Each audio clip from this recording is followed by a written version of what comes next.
کہ جب اس کو جوتے مارے جاتے اس کے سر پر اور مارا جاتا پیٹا جاتا اس کو تو وہ وائرس بیٹھ جاتا تھا، ورنہ وہ وائرس پریشان کرتا تھا۔ اسی طرح فرعون کے ذہن میں بھی یہ بات آ گئی تھی کہ مجھے اب کوئی بھی اپنے تابع نہیں کر سکتا، اب سب میرے تابع ہیں، میرے اشارے پر ناچیں گے، زندگی میرے اشارے سے ہے، موت میرے اشارے پر ہے۔ تو رب العالمین نے اسے بے بس کر کے دریا میں سمندر میں مار دیا۔ موجودہ دنیا علم اور سائنس اور ٹیکنالوجی کی بنیاد پر جہاں اس نے بے شمار انسانی منفعت کے لیے کام کیے، وہاں اس نے بے شمار انسانی گروہوں کو، انسانی جتھوں کو، انسانی علاقوں کو تاخت و تاراج کیا۔ اور گزشتہ میں ایک ہسٹری وہ ہے جو ہم ہسٹری پڑھتے ہیں،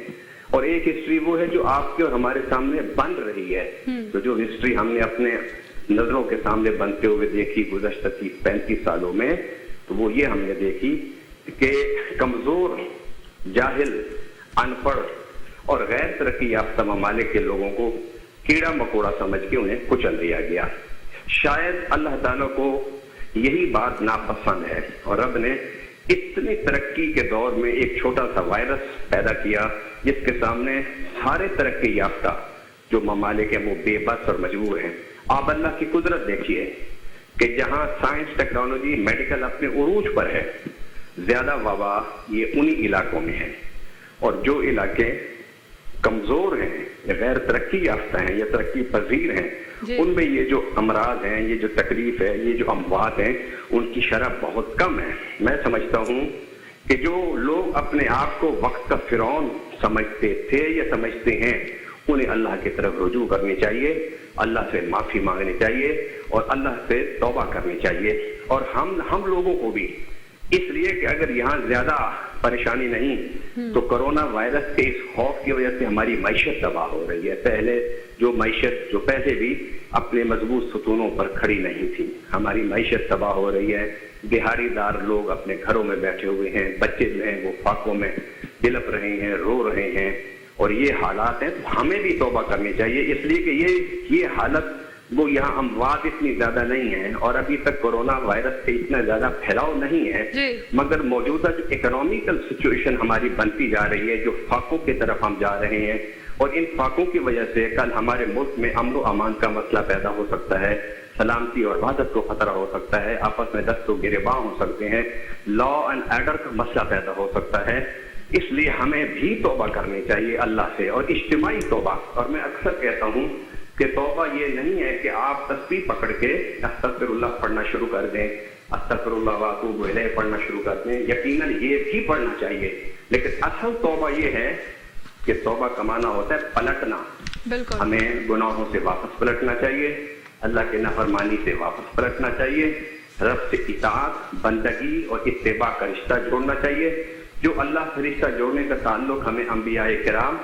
رسول اعظام، سلف صالحین، صحابہ کرام، اہل بیت نے ہمیں سکھایا، ہمیں اس کو سامنے رکھتے ہوئے رب سے اپنے تعلق کو دوبارہ قائم کرنے کی کوشش کرنی چاہیے۔ علامہ صاحب، یقینی طور پر آپ نے بڑی خوبصورت باتیں کی ہیں اور بڑے آسان لفظوں میں لوگوں کو سمجھایا ہے کہ ہم لوگوں کو کیا کرنا چاہیے۔ علامہ صاحب، آپ کی باتوں سے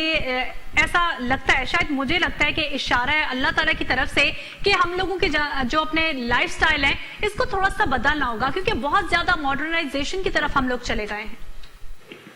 ماڈرنائزیشن میں اسلامی نقطہ نظر سے، میں ایک مذہبی آدمی ہوں، میں بڑے دو ٹوک لفظوں میں بات کرنا چاہتا ہوں۔ ماڈرنائزیشن میں کوئی حرج نہیں، مگر قرآن نے 3 اصول وضع کر دیے ہیں۔ پہلا اصول یہ ہے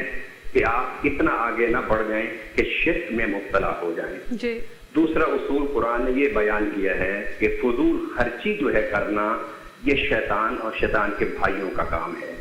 تیسری قرآن نے بات یہ کی کہ آپ اتنا آگے نہ بڑھیں کہ لوگوں پر ظلم کریں اور ان پر زیادتی کریں اور ان کو تباہی کی طرف دھکیلیں۔ آپ ماڈرنائزیشن سے مراد اگر آپ کا موجودہ ویسٹرن کلچر کی طرف آپ کا اشارہ ہے کہ اس میں ہم لوگ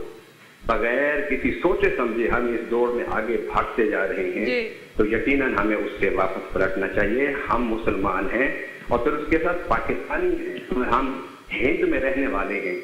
ہمارے اسلامی اقدار ہیں، ہمارے پرانی اقدار ہیں، ہمارے ہندی اقدار ہیں۔ تو ہمیں ان اقدار کو فالو کرنا چاہیے، اور کسی بھی قوم کے اقدار کو یا کلچر کو فالو کرنے میں بھی کوئی حرج نہیں، مگر اس میں 3 باتوں کا آپ خیال رکھیں کہ آپ شرک کی طرف نہ چلے جائیں، آپ فضول خرچی کی طرف نہ چلے جائیں، اور آپ ایسا کوئی کلچر نہ اختیار کریں جس سے آپ کا معاشرہ ان بیلنس ہو، کیونکہ ظلم کا معنی ہوتا ہے ان بیلنس ہونا، بھی ایک معنی ہے عربی میں،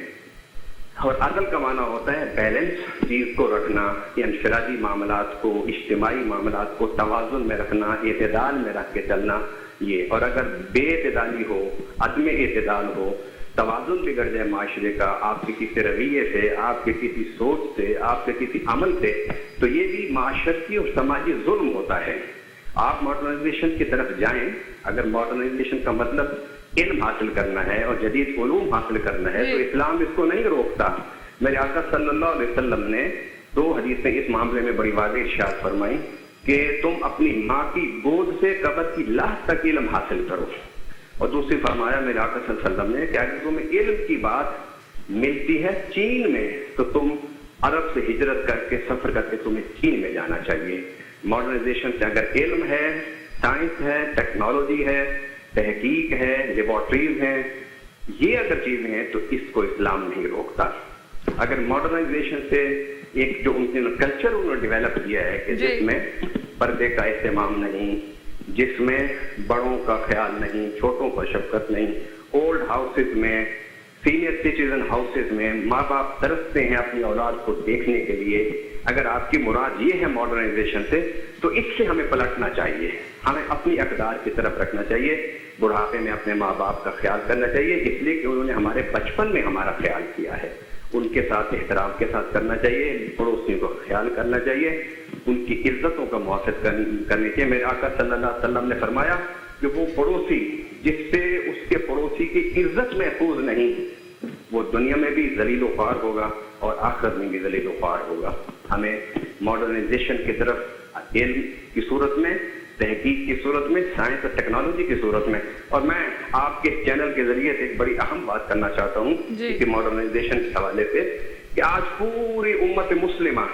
بیٹھی ہوئی ہے کہ ویکسین جو ہے وہ امریکہ ہمیں دے بنا کر، یورپ ہمیں بنا کر دے، کینیڈا بنا کر دے، آسٹریلیا بنا کر دے، یہ لوگ ہمیں ویکسین بنا کے دیں، جاپان بنا کے دے، چائنا بنا کے دے۔ بھائی ہم لوگ کیوں خود نہیں ویکسین بنانے کے قابل اپنے آپ کو کر سکتے کہ پوری دنیا ہماری طرف متوجہ ہو،